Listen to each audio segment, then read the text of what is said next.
everybody. Welcome back to Unbridled and Unfiltered. I'm Russ, here with Lori Rothman. Russ, great to be with you, and thanks again for joining us, everybody. First, we want to make sure you're in the right place. If you thought, remember the show All in the Family with Archie Bunker? If you thought that was too risque and or don't like that today's comedy is problematic and offensive, well, you're in the wrong place. That's right. But if you grew up with Eddie Murphy and Robin Williams and you love today's greats like Bill Burr and Nate Bargatze, then you're in the right place. Welcome. Hi again. It's great to have everyone with you. And you may or may not notice I am, speaking of places, in a different place today. So I'm on a girls' trip. Okay. Nice. And it is nice. I love my friends. They're wonderful. But we're here in a spa. My girlfriends are all busy getting massages. I'm sitting here hiding from the Zen police. I have to show you this. This is a cell phone sleeping bag, Russ. I'm sitting here doing this pod with you, breaking all the rules. I'm going to get booted. You woke your cell phone up? I thought it's supposed to be asleep all weekend. I mean, look at this thing. Do you even know what this is for? Is this to like make guacamole? Is it a mortar and pestle? They give you all this new agey stuff. I have a lot. I'm going to tell you with a fair amount of embarrassment, Lori, that I absolutely know what that is because my wife loves a song bowl, is it called? Or something like that, a sound bowl. Wait. Okay. You know what this is? I am a new level. I feel shame. I feel shame, but there are too many of those bowls around my house. I thought it was for cooking. I thought it was a mortar and pestle. Okay, wait. How about this thing? Wait. All right. Oh my gosh. I don't want to break it, but what do you know what this is? Wait, can you see it? It's really heavy. It's stones. What's this? You see? I mean, I see those stones. Is that for a hot stone massage? I have no idea what that is. No, it comes apart like this. Maybe it's just decorative. I'm going to be careful if you keep rummaging through your stuff. I guess you're not at home, so that's okay. But I've learned not to rummage through and ask people randomly like, hey, I found this in my house. Do you know what this is? But I do have a lot of song bowls and hot stones, maybe. I don't know. So I'm sure you guys come on your guys trip like I'm here on this girls trip this weekend. And it's great. And I have to tell you, you have to have the right balance, the right dynamic, right? Like everyone needs their roles, right? Totally. When we go on a guys trip, there are always, there's like the gambler guy. There's the oversexed or undersexed guy who constantly wants to look at, he's focused on the other women nearby. There's the drinking guy, the family guy. So they're always, I don't know, do women have like roles when you have a group of people together? Yes, but you never told us which you are. Which role do you play? I'll talk about our girl, female, women's roles, but are you the drunk? I'm probably sometimes. I don't think I'm the drunk guy. Are you the gambler? Guy. Is this like an amalgamation of every part of your persona? It probably is. I'm probably telling you all of my different personalities rolled into one. I should talk to a doctor about it. But no, I think, right. I think even on the guys trip, I tend to be not that I'm so funny, but I'm the funny guy or the guy who is looking to not take things so seriously. Let's go out. Let's have a cocktail. Let's make it fun. Right. You're definitely the leader. You like to make the plans, the reservations, and we definitely have one here on our trip this weekend. So I think the girls and the guys definitely mirror with the person in the leadership role. But there's also, the one who keeps the deep and meaningful conversations going. Yes. I know you guys have a lot of heart-to-heart conversations, right? Well, I think there's less of those, but you're right. That is, especially with old friends, that I'm not against that. That is very nice to actually have someone you can actually dig in with. But are you the leader? Are you the deep, heartfelt conversation lady? Are you the shopper? What's your role? I'm just the one who's a pleasure to be with. Of course. Also, you're the one who takes the phone out of the cozy and breaks all the rules. Right. I was just going to say, I pushed the envelope a little bit. Where are you? So you're in some kind of a spa getaway. I'm in the Berkshires. Yes. I don't know. Since I just kind of rummaged through all of the knickknacks, I don't know if I should say where I am because I also had to open up my Wi-Fi. So they could be listening right now. Like, I really am fearful they're at the door, this Zen police, waiting to like boot my ass out of here. But It's really fun. I mean, there's really something for everyone. I would not do this myself because, the spa is a big part of it. And I do not, this is my ick. We got to talk about icks for a second. And mine is strangers touching me, men and women. I do not like people. So I can't get a massage. A facial massage. I have a hard time getting physical. I try to get anyone to touch me. No, that I'm just kidding. Hanging fruit. I just gave you that. I know. It's actually not even true. But I love massages. And so that's interesting to me because I think something about lying down and just letting someone, kind of give you the massage and listening to the one thing my ick is I'll be getting a massage and then they want to talk to me the whole time. And I mean, I'm thinking, listen, put the music on. If I wanted to chat with someone for an hour, now I was going to say, if I want to chat with someone for an hour, I can just stay home and talk to my wife. But that's just a joke. I mean, it's true but not funny in that way. But I don't want to chat with a stranger for an hour. Right. It's supposed to be your downtime to decompress, to relax. Your bit about putting your head in the wrong hole on the massage table is classic Russ Flicker, by the way. Let's pull that clip. Then we head to a massage, a couple's massage, my first massage ever. And my wife gets pissed right off the bat because I can't seem to find a way to get my balls in that hole on the table.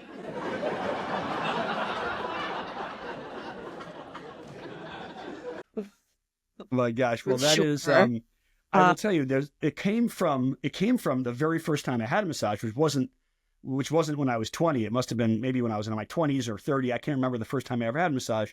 And you see that table with that hole in it, and you do wonder exactly what you're supposed to do. So what did the masseuse do? I'm assuming it was, or maybe it was a female masseuse. I hope it was a guy for your sake. When you put, when I first made that mistake. Can you explain what you did? Because it's really inappropriate for me to describe how you looked at the hole on the table and what you did with it. I for the moment, I thought perhaps that was not for one. I thought it was for a different part of my body. Was going to rest gently there. And unfortunately, you should see what the masseuse looked like when I attempted to straddle the table in order to properly sit there. Anyway, that was a long time ago. You didn't get booted. Yeah, I don't know. Some of it's a little bit. I'm just skeptical. I think it's all a bunch of contrived. The sound bowl thing, like. I was in a yoga class yesterday, and I know this sounds so spoiled of me that I just kind of took off from my family on this weekend. I'm going to go and do yoga and massages, not massages, but be with my friends. No, I think we all deserve it. But anyway, like you're laying down at the end of this yoga class, and she starts with that sound thing, and my eyeballs were going to blow out of my skin. Like it was so loud. The reverberations were just not anything but, in my opinion, relaxing. But I kind of opened my eyes and I looked at the other people in the class and they were digging it. So I know it's me. I need to get over. Well, you sometimes have a yoga class that actually you do locally, and my wife's in that class also. And my wife loves it. And I say that she loves that the sound bowls, and I understand the dynamic behind trying to hear it for as long as you can. I'm not a very spiritual person, but I know people really do enjoy that. Hold up. Has your wife told you in detail about our twice weekly yoga class that we do together? Not enough. Not enough. No, yeah, please. Yeah. No, there's no sound bowl. There's no sleeping bag for cell phones. There's beeps and whistles, and there's not even music because our conversation is just nonstop. It's just like gossiping. It's talking about plans. I'll tell you, we are missing Lisa this weekend. I know you guys weren't able to meet up with us just because of logistics, but she would have been. I'm not even sure. I think she would have had every role in terms of like the girls, for sure. Well, that makes me nervous about some of those roles. But let me ask you a question. Okay. How supportive is Mike, is your husband, of your girls' weekends, guys' weekends? Because I really, as someone married a long time, I think they're great. I think it's great to stay up with friends, and also that you have some experiences that your spouse may not love, but they want you to have it for you. I appreciate you asking this question because I have a feeling that my husband has been going on a lot of work trips, which haven't been too strenuous little boondoggle action maybe. So when I said goodbye to him this weekend, he said, have a great time. I got it all covered. Bye. I don't know. We pulled away. Maybe his girlfriend's car like pulled in right after he left. I don't know. But it's very supportive because I really don't do this very often. Most of the time I'm with the kids and taking care of the household and the dogs and you know my drill. And so this is a really special weekend. But no, he was very, very supportive to the point where I'm like, you are having way too much fun in your life. Right. Why are you so supportive? You should be a little bit more concerned. So, who do you think goes on more trips, boys versus girls trips between you and Lisa? So I absolutely me. And I just like your husband, I'd say, although I don't know if I can compete with him, because he does have some of those great work trips. I have some of those work trips too. But I will say that I am consistently, and I think Lisa would confirm, I'm consistently supportive. I think it's great. I think she should do it more. She's occasionally had the opportunity to go, even in New York City with some high school friends or somewhere else in Florida, et cetera. And I just think it's a great reboot. Have a group of friends together, laughing, and whether it's spa or dinners or whatever, I'm hugely supportive. You are supportive, and it's great. You know what else you're supportive of? These couples trips, which you have planned a few of them, and you are definitely the leader. And we definitely talk about you, whisper about you behind your back because you're so much of a drill sergeant, keeping everybody on schedule all the time. You have the itinerary planned out, not by the hour, but by the 15 minutes.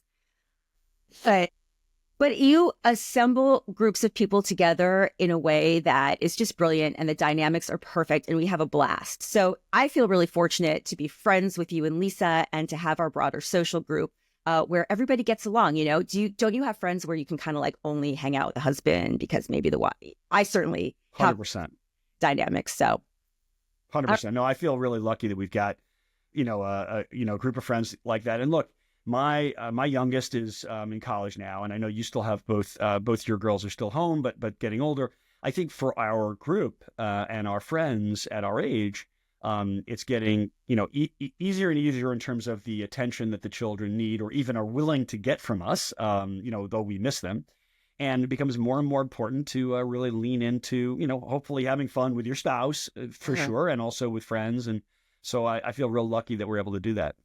Let's face it, the clock is ticking. We're not young. Like, we have to kind of do it now or never. I mean, I don't want to bury us yet, but I'll tell you, we're, definitely midlife. That's why you have to lean into whatever it is. Let's have some fun with it. What should we do? I mean, I want to have new experiences. I want to go. I want to, you can't from a mindset perspective decide, oh, I guess I'm in the back nine now. Like, that's potentially the worst thing you can do, in terms of having that theory. Instead, let's go kicking and screaming. Let's go party. That's why I refuse to play canasta or mahjong. I don't know if it's in your world at all, but these ladies who play the card games, more power to them. I mean, it's mental exercise, if you will, but I'm much happier doing our podcasting comedy. I think it's much more fun, at least for me. And it's more fun for the rest of us. We get to hear your comedy, so that's great. Back at you, babe. Hey, before we introduce our guests, we have some awesome guests. So excited to bring them on, but we have to talk about required viewing. Absolutely. I sent you a note this week, the Andrew Schultz comedy special on Netflix. Did you have a chance to watch it? I did. Fabulous. Yes, fabulous. Right? And you think he's a guy's guy, but this one I feel like was for me, for women. He triggered me. I had all the emotions, laughing, crying simultaneously, tears and snot, snorting all at the same time. I don't want to give it away, but he does talk about his infertility journey. He's hysterical about it. But as a woman who had similar experiences many years ago, but it was such a delight. It was so refreshing to hear it from a guy's perspective and so appreciated. Totally. And it brings up a great point, which is, I think there in comedy, there are so many that are worried about crossing the line, being inappropriate. But I do feel that using some of these serious kind of health challenges and other real problems people have, and not when you poke fun at it, I think when you do it appropriately, you're not making fun of people who have that health challenge. You're more acknowledging, life is crazy. Here's what people are going through. And it can be cathartic to say, hey, let's not keep that in the shadow. Let's talk about it. Let's talk about it. Let's laugh about it. That doesn't make light of the problem so much as just makes us all laugh about those situations. And so I think that's great. I thought his special was great. I mean, what a talent, and his delivery and just the way that he described those situations that dads have to go through. And then he just wound it down at the end. As I said, it was just an emotional roller coaster in all the best ways. And that's all I'm going to say, because it was just, as an aspiring comic, it was really one of the most encouraging and inspiring things that I've seen recently. So just wanted to. That's awesome. And one last thing I'll mention, which is, I know you described when you watch this, I often do watch comedy or other things. I might be in bed. My wife might be asleep before me.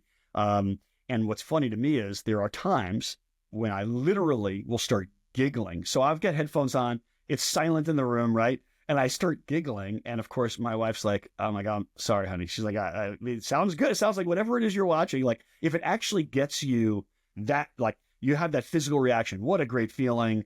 It's good for you. So comedy is good for you. Yes, it is. It's good to write. It's good to attend. It's good it's good all the way around. So great. So let's introduce our guests, shall we? We're really lucky. We have two guests today. Ben Rosenfeld, who's appeared on Fox's Laughs, The Nick Cannon Show, Fox News, Amazon Sports, BuzzFeed, Sirius, amongst many, many others. A very funny guy with 2 specials on Amazon Prime. Ben Rosenfeld. And did I say Ben Schwartz? What did I say? You did not until now, but thanks for having me and confusing me all at once. I don't know where I heard that. Ben Rosenfeld. He said Ben Jew. I knew it was Rosenberg, Rosenfeld, exactly. Rosenstein. Okay. Intro for Michelle too. All right, let's not let this get buried. Michelle Slonim is a comedy producer, wife and mom. Her husband is that guy she's standing with that Russ just took a little while to introduce. Yes, you have 2 guests, 1 frame. Thank you guys so much for joining us. Your household must just be jokes 24/7, you guys. Michelle, kick it off. It's pretty serious. Mostly crying and yelling and depression. And that's me. You are the baby, Yeah. So she's killing it these days. So yeah. There comes comedy from sadness, and we're nailing the first part. Well, yeah, you have 23 and a half hours of sadness and screaming, and then you make it funny for 30 minutes, and it's worth it. That's a career. Totally worth it. Whatever. I mean, look, what's amazing is I think I can only get to a tight 10, which means 23 and 50. But either way, it's great. I love it. Well, you should try arguing with your wife more, Russ. It'll really help your comedy. I just think it's so cool, you guys. You're both comics. I think you actually met on the job, right? Tell us a little more about your history. We have different versions. Pretty much. Of course. Yeah. For me, we were on the same show and a bunch of mics all within the same week. And I was just like, hi, how you get? Okay, he's cute. Okay. And then it just started like that. My version. So he caught your eye first. Yeah. He was kind of sleeping at this open mic during my performance. I wasn't living at the open mic, to be clear. It would start at 7 p.m., go till 2, 3 in the morning. I'd always come in at like midnight, 1 a.m. after my regular shows, fall asleep and wake up to my name being called, and then work on like 10, 20 minutes of new jokes. Aren't comedians so giving to the community? They sleep the whole time. Well, it's funny. Based on now, from a dead sleep and be funny. What else do you want from me? So anyway, I was guess that I kind of like nailed them a little bit. Well, let's come back to Ben, you nailing him. Got your attention a little bit. Let's come back to you nailing him. But here's the question I have is, I think based on Ben's description of what he does at open mics, he's been at several of the open mics I've been at. I'm like, hello, is this thing on? Hello. So Ben, what's your version? You were sleeping and woke up for your jokes? My version is I have face blindness, where it takes me a long time to recognize who I'm talking to. It's called prosopagnosia. It's a real thing. We have a TV show. We're pitching about it. Anyway, I'm not good at recognizing faces. I would describe it as, for normal people, it's like being able to tell squirrels apart or kneecaps apart. like, they're different, but it doesn't process right away. So Ben, for you, is it until she takes her shirt off, you're like, you're not my wife? I literally have a joke where I can't recognize faces, great at recognizing tits. Yeah. So, yes, great I minds feel like- think alike. Very classy, very classy. I know, Michelle. Oh my God. But like, I mean- I'm not an idiot. I remember talking to people. It just doesn't connect right away. But in that, 30 seconds to 5 minutes of second and third conversation where I'm still piecing together who I'm talking to, people can sense you don't know who the hell they are right away, or you don't give them a good enough greeting. So they give you attitude, or they think you're standoffish, which I also am, but it's because I don't know who I'm talking to half the time. So the secret is you say, "Nice to see you." Yeah, I've never Right, seen not- really Right. It's I not- use that all the time. Absolutely. So, okay. So you guys get together, you get married, you're working in comedy and entertainment, you're doing your thing. And then you like somehow decide, you know what, if we put our minds together here, we can really, have at it, go out into this industry and crush it. I mean, you guys are not only on the stage, you're like producing shows, we did this incredible intro for both of you guys. Both of your resumes are just beyond. So how do you tell us more about your background and how that all evolved? So for me, producing was a very natural situation because I was putting on Jewish speed dating events. So I would like get all these people together, and then I like get on the microphone, do a little shtick. And I was like, how do you get good at like emceeing and shticking? And that's stand-up comedy. And I was already producing people. So I just, in terms of getting big groups of people together. So as I like didn't care about being single, I switched it to stand-up comedy. And then the thing is that I wanted to meet a guy so badly, which is why I did speed dating events, didn't meet anyone. Right. And then I joined comedy. I think the first like 2 weeks I was in it, I've met him. So So then that's you your guys have- advice. Yeah. So that's your advice to young singles. Go to comedy clubs. I like it. And now when you produce, are you producing Ben's show? And second question, is that only so you can tell him what to do? I am producing. We produce together. It's like a thing we do. I talk more to the clients, and I'm more of a, I don't want to say people person, but I like people. Like being around people like invigorates me, whereas Ben, it drains my energy. I can, if I've been alone for 6 to 12 hours, then I want to talk to people. Otherwise, I want to be left the hell alone. Yeah, I definitely like Michelle better than you, Ben. I have to say, just in Everyone these like does. 5 That's minutes. fine. Mm-hmm. Ben can't recognize names and likes to be alone, so he's a fun guy. I like that, but I will have to say, I have to look up. Tell me again the name of that condition. Prosopagnosia or face Perfect, because I'm going to blindness? have to mention that face blindness. Because we'll send you. We have a 1 minute sizzle. We'll send it to you. Great. Yeah. Thank you. It gives you like the history. You know what of I- it. People don't believe me. Michelle didn't believe me. Like when we met, she's like, "You don't remember who I am, do you?" I'm like, "Nope." I just thought he was an asshole. Which I also am. Well, you're a funny asshole. I've heard you guys a couple of times. It's unbelievable. How do you what's your inspiration for your comedy? Obviously, each other, you joking about the sadness and all of this, being on opposite ends of the emotional spectrum or whatever. But really, what's your process? Shed some light on the genius. Something Or fun. just what you guys do. Russ, Thank you, Russ. not nice. I see what you did there. When you said genius, I was like, gotta go. Who she? I was like, "Oh, this No, is my come one." on. I was like, not me. No, not self-deprecating stuff. Really, I mean, how do you guys get into it? You're pros. You're like the most professional people we've ever talked to So on this podcast. I was gonna say in Scarsdale on Garth Road. Yeah. Something do you have funny any happened. tips? I write it down and then I extend it to a joke, or what I think is a joke that I say it in front of an audience. Sometimes they agree, sometimes they don't. Sometimes they don't agree, and I'm like, "You're right," and other times I'm like, "No, you're wrong," and then I either fix it or just say it to a different audience. And then you combine ideas into longer pieces and albums, and Ben is very good at berating the audience when he doesn't like their response. Nice. The show, I do this, I'm a judge on this thing called Snark Tank, where Okay.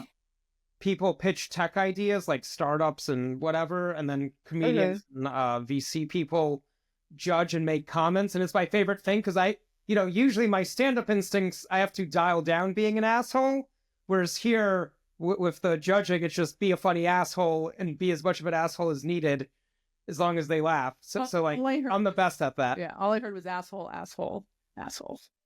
No, but like, I think you have to have a little bit of an asshole, like, to deal with bombing jokes instead of just standing there frozen, like, what do you mean? You didn't like me? It's kind of like, it's your problem, not mine, people, right? You do it long enough, you're like, I know I'm funny, that this one line might not be funny, or you might be idiots. We'll figure it out when I do it 3 more times. I'm sorry, I can't relate because I never bomb. Exactly. Your jokes are always well received, I'm sure. Yeah. I should say, this is very hard for me because I have resting depressed face. So when Ben's talking, I don't know what to do. Well, you just hear asshole. Right. But I can't. I'm just going to, okay. So it looks like you guys are going to bust out into a horror. Sorry, Russ. That was your question. Because we're but you look like you're about to dance. Yeah. Because it's very intimate. You're very close together. Sweet. I like it. Well, that's just the setup with your vertical Don't mind recording. Us. Yeah. That's true. No, it's definitely our fault that you're that close. We can keep this, by the way, when we get off, just keep filming and have fun with it. So my question is, do you tell jokes about each other? And I don't mean about Michelle or about Ben, but like my wife and my family and my kids. And follow up to that when you're answering is, I do that a lot, and it's a fictitious, maybe there's a grain of truth or a grain of funniness to it, but it's my wife, who's a great sport, of course, it's not really about her. And so these are made up things, but I've got college age kids, and my college age daughter is like, I really like when you reference my daughter or my son. People know you and know me, and I don't really like that. I'm curious if you run into that at all. Sounds like your daughter has a big enough ego to do comedy. Mm-hmm. Thinking everyone knows her and you. Exactly. She's only referring to the 5 people that watch our shows. No. Your daughter, you and your daughter definitely are cut from the same cloth. You hit the nail on the head, Ben. Absolutely. Do you guys, how do you feel about sharing your own experiences with your audience as a couple and as a family? And, I know that you just had a big life change recently with the move. So does that all make its way into your material? I'm working on my Westchester jokes. Mm-hmm. Yeah. They're more audience dependent than most jokes, which is annoying. Even if I remove the words Westchester and just make it move from city to suburbs, like some places it like hits good, and others they just stare at me, and it's not even like predictable. Like, oh, in the city they don't like it, or whatever. It's just been I haven't figured out what the key is into them. All I heard was you pissed each other off. Have you pissed each other off with material that maybe you weren't anticipating? I think we pissed each other off stage more than on stage. Okay, fair enough. Yeah, that's super professional. Russ making up stuff about his family. Mine and probably Michelle's version is 90% true, and then you exaggerate 10%. But it's any joke. If you were to like ask about it, I would, especially like the family, the wife or daughter stuff. Like it comes from very much a version of that definitely happened. That's what makes it fun. That's what makes it fun. And what's the best part about being married to another comic? For me, it's not about being married to a comic. It's about marrying the right person. I practice. So there's nothing good about being married to a comic. Understood. Yeah. A canned answer, Michelle. Come on, I expect better from you. Because when we discussed this last night, that was my genuine response. And he was right now I had to like say something nice. So I was like, yeah, but I'm not gonna. It's okay. So Ben, we want the best or the worst part of being married to a comic. Best part, they understand it. Where I imagine a normal wife, if you have a dinner planned and then you pick up a spot on an hour's notice, a normal wife might get upset and understand once, but not like when that happens 5 times a month. Whereas if you're both in comedy, even if it upsets you, you have to understand, and you can't. Yeah, you have to shove your upset up your ass, and you can't be upset, because if it was flipped, it'd be fine too. So Michelle is How's not it going normal. on that?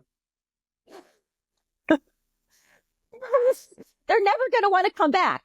They're never going to want to talk to us again. You're doing I'm our just show, teasing. Lori. I also love that. I am. I'm excited. I love that the two of you live a block away, but insist on doing the show in separate houses. Well, we could be this close to each Well, other. I'm away. Yeah. Yeah. No, logistically, I screwed up my calendar because I am old and time blind and have a million excuses, but I am actually away this weekend. So normally we could have had a big round table, but we'll Girls' get that next weekend. time. See, he doesn't listen. Yes, girls' I was busy weekend. getting camera ready. Oh. Well, you did a nice job. You are naturally photogenic. Very impressive. One of the reasons I have pursued comedy in these last couple of years is because it's such a cool outlet. So it definitely pushes buttons, right? And you get to play with the creative side of your brain. And it also lets you sort of explore these topics that you really can't have at a cocktail conversation during Christmas time. I mean, it's just so, it gives you kind of like license. I said figs at cocktail parties that, I mean, Mhm. I don't get invited to many for some reason, but Now you will. You mark my words. Now that you know us, not that we're throwing, we have a good time, but on our own terms. We do have a lot there. We do have a lot of fun. But and there's I got to interrupt you. There's definitely an eyes wide shut component of our part of Westchester. There has to be, because there's one everywhere. you're talking about swingers parties? Interested in, upside down pineapples. Is that what it is? Yeah. We went to a party. We performed Go at on. a party. We didn't. You performed? Go on. They claimed they didn't know what we were talking about, and then I brought in front of all of them a pineapple. And then they're like, oh, it's that one friend that does pranks. He put that in all over the house. We're like, sure. Right. Like I've said to my wife many times, that's crazy, right? Right? We were not We would invited. never want to do that. No, we're not all doing that unless you think it's normal. In this case, yes, it's on. So that I don't know what Lori's talking about from that perspective, but we do have a lot of fun here, and there are cartoon villains, and the school district is both great and also crazy. And there are a lot of high-powered, very opinionated folks in the neighborhood. Including I'm sure yours truly, but not the high-powered part, but the opinionated part. So it's a very strange place, but a lot of fun. I'm so happy we have comedians in town now who can just help us all have a little bit more of a sense of humor about things. Lighten up a little bit, right? As we just had the most serious conversation for the past 3 minutes. Yes. We will make fun. No. So, talk about, if you want to take an opportunity now and just give us a little bit of a heads up on what some of your ideas are here going forward, what you're working on, coming down the pipeline. Either of you guys, Ben, you want to? Sure. Oh, go ahead. So for the past 2 years, we have had and continue to have a room in Rye. And so it seats about 60 people. We do it once a month. Now we're expanding to White Plains, and that has 120 seats. But I have my eye on Scarsdale, but we got to find the right venue. Although White Plains is so close. White Plains is great. I mean, that's I think, where in White Plains will you guys be having your new show? It's called Trey Angelina. It's across the street from the good ice cream place. So Scoop Social. Everyone knows the ice cream place, and nobody knows the restaurant, which is always great. But lots of free parking, so now you'll know it. That's key. That's no joke. Oh, That sounds All right, great. Someone else told me, because I wanted to put free parking big on the flyer. And Michelle's like, who cares? I'm like, no. People care, but she got me not to do it. So you're going to redo the flyer. How's the driving coming, Michelle? I have to be honest. When I met you and you said that you weren't driving, I was like, yeah, that's not going to last. Yeah. I called a bunch of schools to get the price point. I know people don't do that here, but Driving schools, you mean? I meant, No, they do. oh, they get quotes. Oh, are you kidding me? Yes, Okay. absolutely. So I love it. Yeah. Lori has not gotten a quote in 25 years. Go on. So I found and that just about her work at Fox News. I'm trying to be modest, okay? But yes, fine. Fuck it. I'm a rich bitch from Scarsdale, okay? So you There found. you go. But you got Please driving make that quotes. a soundbite. You don't have to use anything I said. Please use that. Actually, I have to ask you guys some advice, okay? I thought a this podcast was called Unbridled and Entitled. Yeah. Well, we changed it because we thought that was a little too. It was called that. Yeah. Okay. You called us out. I was like, Yeah. We're like, no. Well, because it was just for kind of us and our friends, the other rich bitches around. And we're like, maybe we want other people. I think you should change the title again to Rich Bitches. I agree. Well, what about Russ? I think it'll work. Better. That makes it funnier. Right. Wait. It's Russ and the 2025. rich bitch. I could be a rich bitch. Russ. Yes. I mean, I'm yes. not, but I could be. I wish I was. Wait, I have to ask you guys for some advice because just circling back to, knowing you are confident enough, Ben, you know what's funny and what should hit. And if it doesn't. So I actually had my first opportunity doing a set in Manhattan last weekend. It was really exciting. But oh my God, like they were not the stay-at-home mommies. They were not the affluent white women, just struggling over raising their teenage daughters. It like was really difficult. So how do you read a room? Well, it's a long answer. At a certain point, your jokes are your jokes. The order of them may help. And also the first 30 seconds, if you just connect with them one way or another, whether it's riffing about the situation or the setup of the room, or just something the previous comedian said or whatever. If you can figure out the first 30 seconds, then they'll go with you. So like usually the jokes are the jokes, the act is the act. But if you can figure out, sometimes if I look and they're all 22, like the joke I start with is going to be different than if they're all, middle-aged white women in their 50s. I'm going to open differently. I would say go into crowd work and have a save line. And have a good save. Except not crowd work, in that you don't want to start with asking them a question. You want to start by punching them in the face with something funny. And then you can talk to them. What's your save? Not safe word. Save word. Wait, safe word or save word? No, save. Both are the same. Save. Not in my bedroom, but the save line. When something misses, I just let me set up the scene. Everyone quiet. I feel like this is turning into a poetry reading. That'll save the first non-laugh. And then poetry reading is also my safe word, Russ. So later tonight, we'll know now. If you can only get the word poetry out, do I have to stop? No. If I can't get all 5 syllables out, that just means I'm toying with you. Excellent. All right. Yeah, I don't know. I'm terrified to do crowd work. I feel like they're going to say something like, why should I tell you? Or get out of my face. I don't know. I hope we have opportunity. We've had the ability to see both of you perform in one of the local venues here. I hope we have more of the opportunity to see you perform.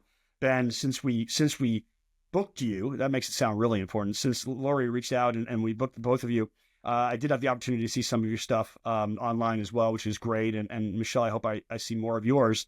We're just starting out having fun, and it all started with a group of amateurs here in the neighborhood working and throwing on some shows and some charity shows, and it's great fun. And I feel lucky that we've had an opportunity to kind of meet you and chat with you guys more about it, and look forward to see more of your show and next in White Plains. Likewise, thanks for having us. Thank you. Yeah, keep in touch, guys.